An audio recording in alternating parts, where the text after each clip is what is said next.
dahil tunay nga po na kayo nagbigay ng kagalakan, ng kasiyahan sa kanilang mga puso. Panginoon, naniniwala po kami, Panginoon, na ang mga bagay na ito ay hindi po masasayang. At tunay nga po, Panginoon, sa maging sa paglaki ng mga bata nito, mararanasan nila, Panginoon, ang tunay na pag-ibig, ang tunay na pagbibigayan, Panginoon.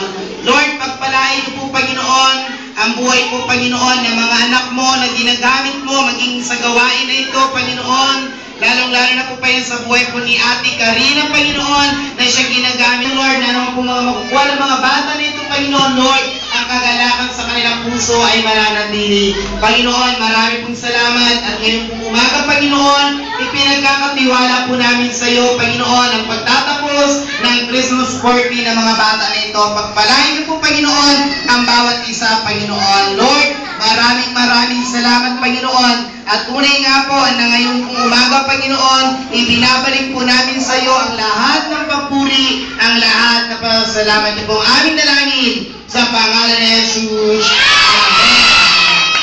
Okay. So, lahat po muna. Unahin muna natin lahat ng mga babae ng mga taga-Shell. Babae lang, form ng line. Hindi dito, sa baba lang po. Hindi sa stage. Okay. Form tayo ng line. Mga babae lang. Okay. Babae lang po Babae lang. Okay. Okay, pagbaba po natin, diretso tayo dun sa may nasakyan. Okay. Ha? Okay, meron pong nagbibigay ng ice cream dun sa baba. Bibigyan tayo. Ayan. Diretso sa baba. Ayan. Nasa baba po ba yung ice cream? Ah, sige. Okay, so by 5 muna para mabilis. Okay. Okay, pakitignan po. Lahat upo muna, wala pa. Hindi pa po magbibigay. Wala pa pong magbibigay, hindi pa kayo bibigyan ng ice cream. Yung mga nabigyan lang natin ng regalo na pababa, yun lang yung bibigyan natin. Kasi mamaya po, malaglag o...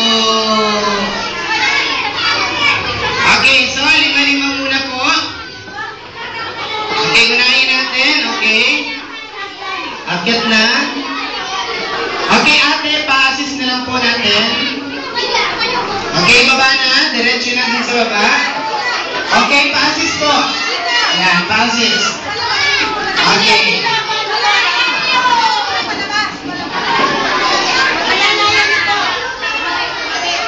Okay, yung mga nanay po natin sa BF, patuloy na rin po sa mga bata kung po sa antay. Pagbaba po nila, meron na lang tutulong noon para hindi mabilis ko. Saka po dun sa pag-antay ng sasakyan. Okay? Tayo po lang okay. Okay. Okay.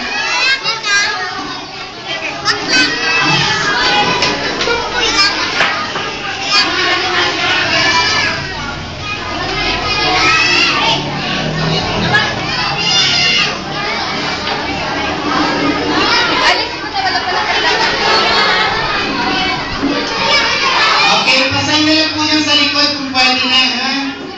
Ay, sa may,